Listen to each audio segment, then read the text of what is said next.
आज हम इस वीडियो के माध्यम से भेदभाव और हिंदू समाज पर अपने ज्ञान एवं अनुभव को साझा करेंगे। यहाँ पर हर किसी को यह जानना एवं समझना चाहिए कि इस धरती पर कोई भी ऐसा मानव समूह, जाति, वर्ग और किसी धर्म को मानने वाले लोगों में से कोई भी ऐसा मानव समूह नहीं है जहाँ पर भेदभाव जैसी चीज़ विद्यमान न हो। इस धरती पर हर जगह किसी न किसी रूप में भेदभाव विद्यमान है। भेदभाव अनेक रूपों में है। कहीं पर अलग अलग धार्मिक मान्यताओं के आधार पर भेदभाव है, कहीं पर आय के आधार पर भेदभाव है, कहीं पर काले और गोरे के आधार पर भेदभाव है, कहीं पर समाज में ऊंचा स्थान और नीचा स्थान प्राप्त होने के आधार पर भेदभाव है, कहीं पर सफलता और असफलता के आधार पर भेदभाव है। कहने का अर्थ ये है कि भेदभाव अनेक रूप में है। भेदभाव का अर्थ अलग अलग लोगों के लिए अलग अलग व्यवहार और विचार से है। यहाँ पर सबसे पहले जानना जरूरी यह है कि वास्तव में भेदभाव मनुष्य के भीतर आता कहाँ से है। जहाँ तक भेदभाव की बात है, भेदभाव का जन्म मनुष्य के भीतर अहंकार के कारण होता है। हर मनुष्य जो भी इस धरती पर जन्म लेता है और जीवन जीता है, उनमें से हर मनुष्य अहंकार से जुड़ता है और प्रभावित होता है। और यह भी एक सच्चाई है कि मानव समाज में रहने वाले अधिकतर लोग किसी न किसी रूप में अहंकार से ग्रसित रहते हुए जीवन यापन करते हैं। अहंकार से मुक्त व्यक्ति ज्ञान के आधार पर हो सकता है और उन चीज़ों को अनुसरण करते हुए अहंकार से मुक्त हो सकता है जिन चीज़ों के कारण जिन चीज़ों का अनुसरण करने के कारण वह अहंकार से मुक्त हो सकता है। अहंकार विषमता का भाव होता है। मनुष्य समता के भाव विचार का अनुसरण करते हुए अहंकार जैसी चीज़ से मुक्त जीवन जी सकता है। अहंकार के कारण एक मनुष्य दूसरे मनुष्य को अपने समान स्वीकार नहीं करना पसंद करता है, या तो वह किसी को अपने से निम्न रूप में देखता है अथवा अपने से उच्च स्तर के रूप में देखता है। मनुष्य कभी भी एक मनुष्य दूसरे मनुष्य को अपने समान नहीं समझता है। यही भेदभाव का मूल कारण है। भेदभाव सर्वप्रथम विचारधारा के रूप में निर्मित होता है।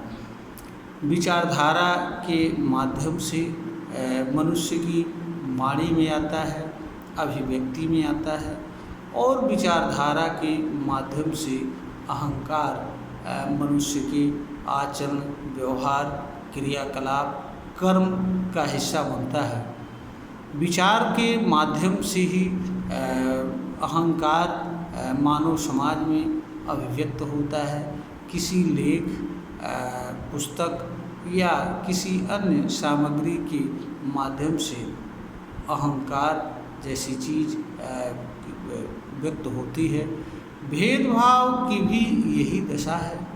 भेदभाव भी विचार से जन्म लेता है, विचार से वाणी, कर्म मानव के व्यवहार और आचरण में आता है और पुनः यह किसी लेख या कथन अथवा पुस्तक आदि के माध्यम से मानव समाज में अनेक रूपों में दृष्टिगत होता है। भेदभाव विचार के माध्यम से नियमों में प्रवेश करता है, नियमों के माध्यम से व्यवस्था में प्रवेश करता है और व्यवस्था में प्रवेश करके व्यवस्था अलग अलग लोगों के साथ अलग अलग व्यवहार करती है। मनुष्य जिन चीज़ों से जुड़ता है उन चीज़ों के संबंध में भी विचार बनता है और मनुष्य जिन चीज़ों से जुड़ता है और जिस रूप में जुड़ता है उसी रूप में वह किसी चीज़ से प्रभावित होता है। अगर मनुष्य भेदभाव पूर्ण नियम, व्यवस्था, आचरण और व्यवहार से जुड़ता है तो उसके अंदर भी इस तरह के विचार एवं भाव निर्मित होता है।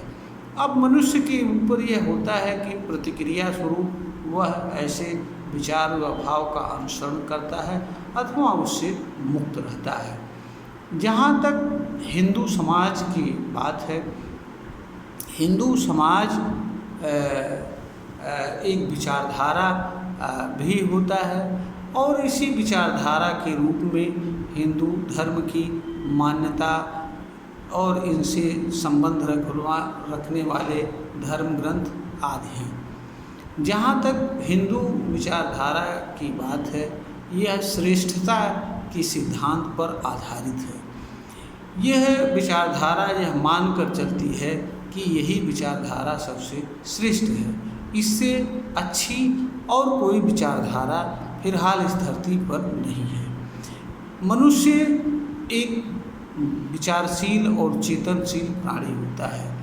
मनुष्य जिस धार्मिक विचारधारा में जन्म लेता है उससे वह जन्म से ही जुड़ जाता है और जन्म से उस विचारधारा से जुड़ी चीज़ों को जोड़ा जाता है और जब तक वह समझने बूझने लायक होता है तब तक वह जन्म से जुड़ने वाली विचारधारा का एक प्रकार से गुलाम बन जाता है।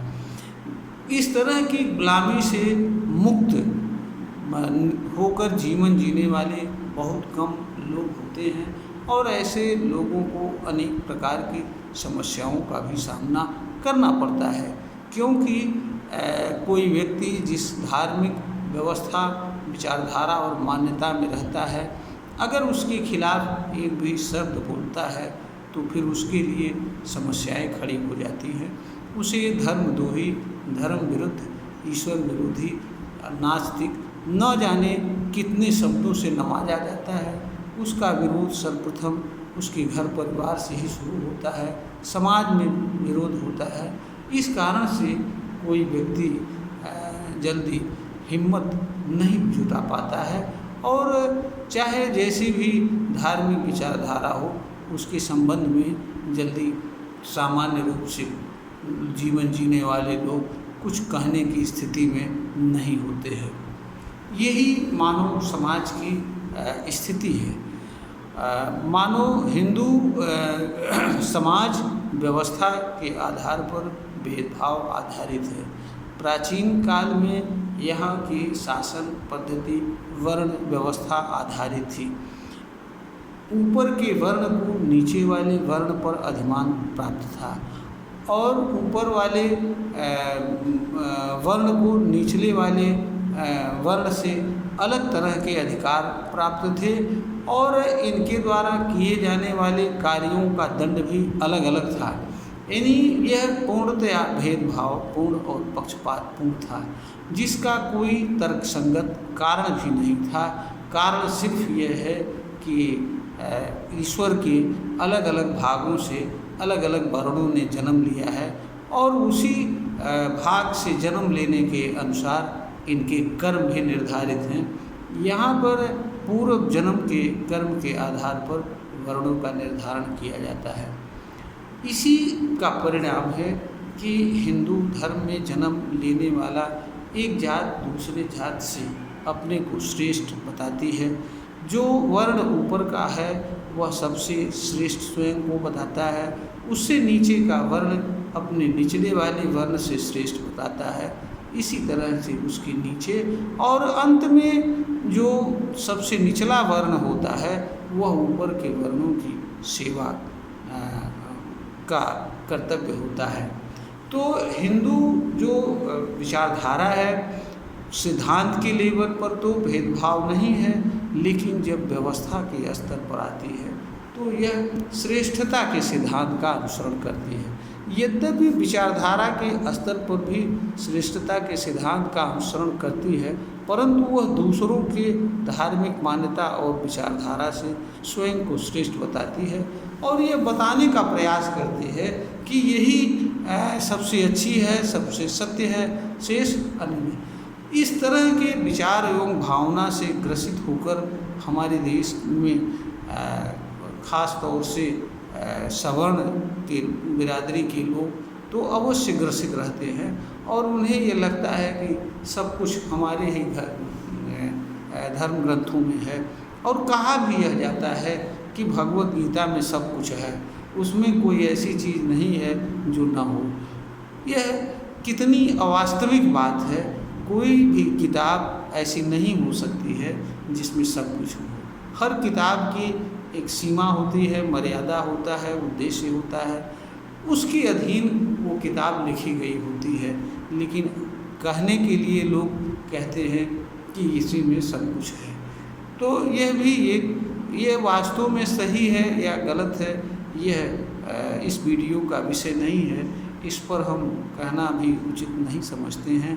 लेकिन जहाँ तक भेदभाव की बात है, हमारे हिंदू धर्म में व्यवस्था स्तर पर ही भेदभाव है और वैचारिक लेवल पर दूसरों की विचारधारा से श्रेष्ठता का भाव है। इसी कारण से हिंदू लोग मानते हैं कि हमारा ही धर्म, हमारा ही मजहब, हमारे धर्म ग्रंथों में लिखी गई बातें ही श्रेष्ठ हैं, इनके बराबर कोई दूसरी नहीं है। तो यहाँ भी एक तरह से श्रेष्ठता का सिद्धांत है। श्रेष्ठता का सिद्धांत कभी भी समानता के सिद्धांत को स्वीकार नहीं करता है। हमारे देश में जातीय स्तर पर भी भेदभाव है। हमारे देश में एक जात की हजारों उपजातियाँ हैं और उनमें भी एक जात दूसरी जात से कहीं पर ऊंचे है, कहीं पर नीचे है। यह स्थिति हर जातियों में है। ऐसा भी कोई जात नहीं है जिसमें सारे लोग यह मानते हों कि नहीं, इस जात में सभी संबंध रखने वाले सभी लोग बराबर हैं, ऐसा भी नहीं है। पारिवारिक स्तर पर भी भेदभाव है। एक ही परिवार में जो लोग अधिक कमाते हैं उन्हें अलग तरह का सम्मान दिया जाता है और बहुत से परिवार ऐसे होते हैं कि जहां ऐसे लोगों के लिए अलग भोजन की व्यवस्था भी होती है। कहने का अर्थ ये है कि हमारा जो समाज है वह इसी श्रेष्ठता के सिद्धांत पर होने के कारण यहाँ पर अनेक तरह के भेदभाव है। और जहाँ तक इस समाज से भेदभाव मिटने की बात है, कभी भी नहीं मिट सकता है, क्योंकि विचारधारा ऐसी चीज़ होती है जिसको कोई भी मनुष्य छोड़ नहीं पाता है। खास तौर से वैसी विचारधारा जो उसके जन्म से जुड़ी होती है और जिसके बारे में उसके मन के भीतर यह बैठा होता है कि यही विचारधारा सही है। तो इस दृष्टि से देखा जाए तो हमारे देश में, हमारे हिंदू समाज में जो भेदभाव है वह कभी भी खत्म होने वाला नहीं है। हाँ, व्यक्तिगत स्तर पर, ज्ञान के आधार पर, अनुभव के आधार पर और समता के भाव का अनुसरण करते हुए भेदभाव से मुक्त जीवन हर कोई व्यक्ति व्यतीत कर सकता है। परंतु यह भी सच है कि मनुष्य भेदभाव से तभी मुक्त हो सकता है जब वह भेदभाव को जानने का प्रयास करता है, भेदभाव से मुक्त होने के साधनों को जानने का प्रयास करता है और उन साधनों का अनुसरण करते हुए जीवन जीता है। इन्हीं भेदभाव से मुक्त जीवन व्यक्ति को मुफ्त में नहीं प्राप्त होता है। मनुष्य भेदभाव से तो अपने आप जुड़ता है, प्रभावित होता है, इसके अनुसार कर्म करता है। परंतु भेदभाव से मुक्त जीवन जीने के लिए हर मनुष्य को ज्ञान प्राप्त करना होता है, प्राप्त ज्ञान का अनुसरण करना होता है। उन चीज़ों का, जिन चीज़ों के अनुसरण करते हुए कोई व्यक्ति अहंकार से मुक्त जीवन जी सकता है, उन चीज़ों का भी अनुसरण करना होता है। यह एक सच्चाई है।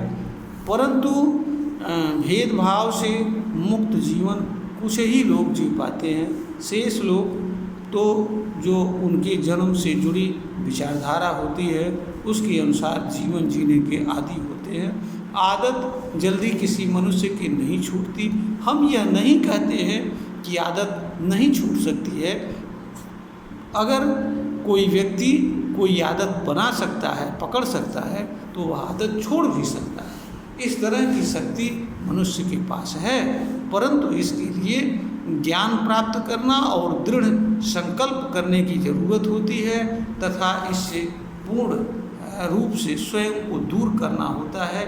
इसमें ऐसा करने में व्यक्ति को कुछ समय थोड़ी बहुत असुविधा और कठिनाई होती है, परंतु जब वह नियमित रूप से अनुसरण करता है तो वह धीरे धीरे पूर्णतया भेदभाव से मुक्त हो जाता है और एक स्थिति ऐसी आती है उसमें जिसमें वह भेदभाव से दूर रहने में ही अपना कल्याण समझता है। परंतु यह ज्ञान का विषय है, अनुभव का विषय है। जिन्हें भेदभाव का सम्यक ज्ञान हो जाता है, इनसे होने वाली हानियों का ज्ञान हो जाता है और जिन्हें इसका ज्ञान हो जाता है कि कैसे इससे मुक्त जीवन जिया जा सकता है, ऐसे लोग भेदभाव से मुक्त जीवन जी सकते हैं।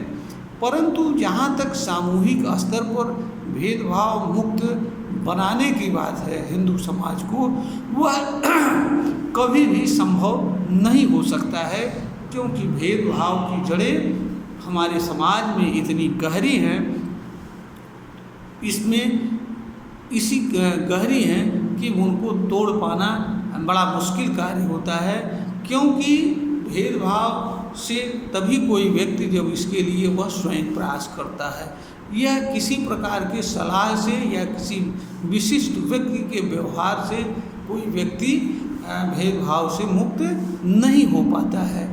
और व्यवहारिक सच्चाई ये है कि बहुत कम लोग इस तरह की चीज़ों से मुक्त होना पसंद करते हैं, क्योंकि व्यक्ति जिन चीज़ों के अनुसार पहले से जीवन जीने का आदी होता है उसे यह प्रतीत होता है कि वही उसके लिए कल्याणकारी होता है। उससे विपरीत जाकर वह सोचना समझना नहीं चाहता है।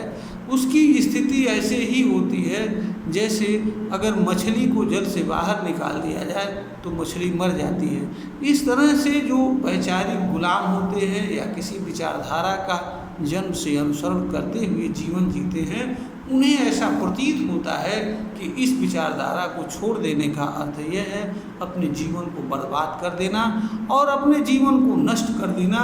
क्योंकि भेदभाव से किसी को लाभ होता है, किसी को हानि होता है। भेदभाव से जिन लोगों को लाभ होता है वो छोड़ना नहीं चाहते हैं और जिन्हें किसी प्रकार का नुकसान होता है वह भेदभाव को मिटाना चाहते हैं। इस कारण से मानव समाज में निरंतर संघर्ष होता है और यह संघर्ष अनवरत जारी रहता है।